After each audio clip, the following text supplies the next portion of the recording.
brought to you by Silver Pumps. Top quality और consistent performance के लिए सिर्फ सिल्वर पंप नाम याद रखना।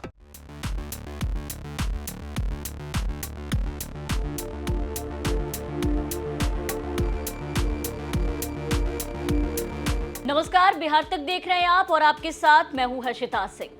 दिल्ली विधानसभा चुनाव में बीजेपी ने जीत का परचम लहरा दिया और पूरे 27 साल के बाद दिल्ली की सत्ता को काबू में किया भारतीय जनता पार्टी यानी कि बीजेपी ने। जीत दिल्ली में हुई लेकिन हलचल बिहार में बढ़ गई क्योंकि बिहार में इसी साल विधानसभा के चुनाव होने हैं। ऐसे में बीजेपी की जीत ने बिहार में विपक्ष की टेंशन तो बढ़ा ही दी, साथ ही साथ आप देखिए कि बिहार चुनाव की पटकथा भी बीजेपी ने यहीं से लिखना शुरू कर दिया है। पीएम मोदी का वो एक बयान जिसमें उन्होंने कांग्रेस पर निशाना साधा है। दिल्ली जीत के बाद जब वो बातचीत कर रहे थे अपने कार्यकर्ताओं से, उस वक्त उन्होंने कांग्रेस पर निशाना साधा और परजीवी कहते हुए कह दिया कि कांग्रेस ने ना सिर्फ खुद को डुबाया, ना खुद को डुबा रही है कांग्रेस, बल्कि अपने सहयोगियों को भी कांग्रेस जो है वो डुबाने में लगी है। कांग्रेस जो है वो परजीवी पार्टी हो गई है। सबसे पहले आप मोदी का वो बयान सुनिए। कांग्रेस एक परजीवी पार्टी बन चुकी है। ये खुद तो डूबती है, अपने साथियों को भी डुबोती है। साथियों, कांग्रेस एक के बाद एक अपने सहयोगियों को खत्म कर रही है और इनका तरीका भी बड़ा मजेदार है। आज की कांग्रेस अपने सहयोगों की जो भाषा है, जो उनके एजेंडा है, उसी को चुराने में लगी हुई है।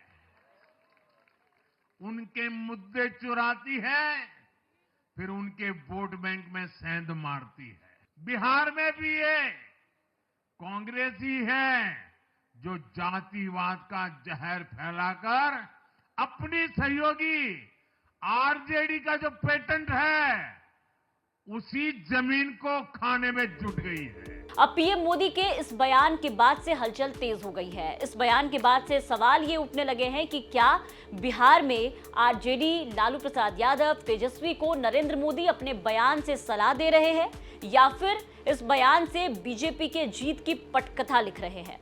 पीएम मोदी का बयान ये महज एक बयान नहीं है, ये विपक्ष के वोटों में बिखराव वाली रणनीति है। अब इसको आप ऐसे समझिए कि दिल्ली में कांग्रेस जो है वो शून्य पर आउट हो गई, यानी कि जीरो पर आउट हुई, लेकिन उसके वोटर आम आदमी पार्टी यानी कि आपकी हार के कारण बन गए। दिल्ली में जो आम आदमी पार्टी की हार हुई है उसमें सबसे ज्यादा कांग्रेस की भूमिका मानी जा रही है। अरविंद केजरीवाल से लेकर आम आदमी पार्टी के कई दिग्गज नेता दिल्ली विधानसभा चुनाव में कांग्रेस को मिले वोटों के अंतर से भी कम अंतर से हारे हैं। अब यहाँ पर आप कुछ लोगों का नाम देख लीजिए। आम आदमी पार्टी के शीर्ष नेताओं में हारने वालों में सबसे पहला नाम जो है वो खुद दिल्ली के पूर्व मुख्यमंत्री हो चुके अरविंद केजरीवाल का है। इसके अलावा मनीष सिसोदिया, सौरभ भारद्वाज, इनके अलावा कई ऐसे नाम शामिल हैं जो कि दिग्गज नेता थे आम आदमी पार्टी के।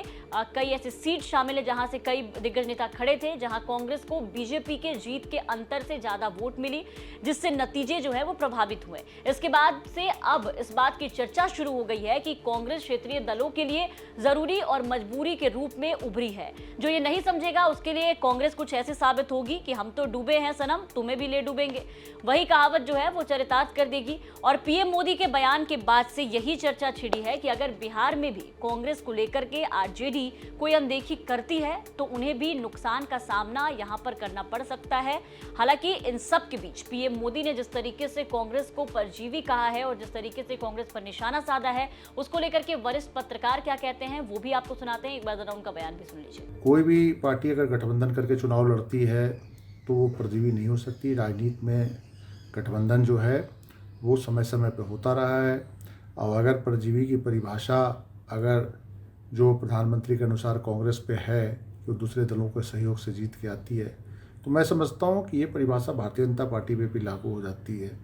जो 89 में और उसके बाद 99 में कई राजनीतिक दलों के सहयोग से चुनाव जीत कर आए, उसमें कई क्षेत्रीय दल थे और उसके बाद भारतीय जनता पार्टी ने कई क्षेत्रीय दलों को समाप्त करने की कोशिश की। एक दो दल समाप्त हो भी गए, उनको तोड़ने की कोशिश की।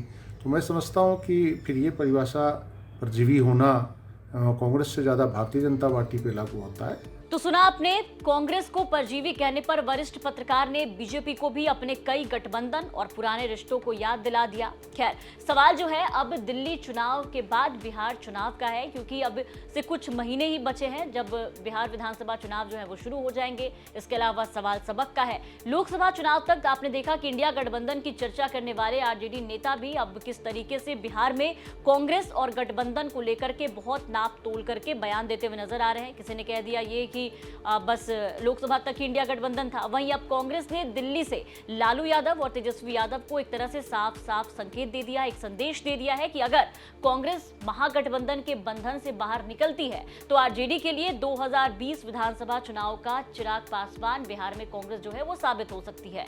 आपको क्या लगता है? अपनी राय कमेंट करके जरूर बताएं और बिहार की तमाम खबरों के लिए बने रहे बिहार तक के साथ।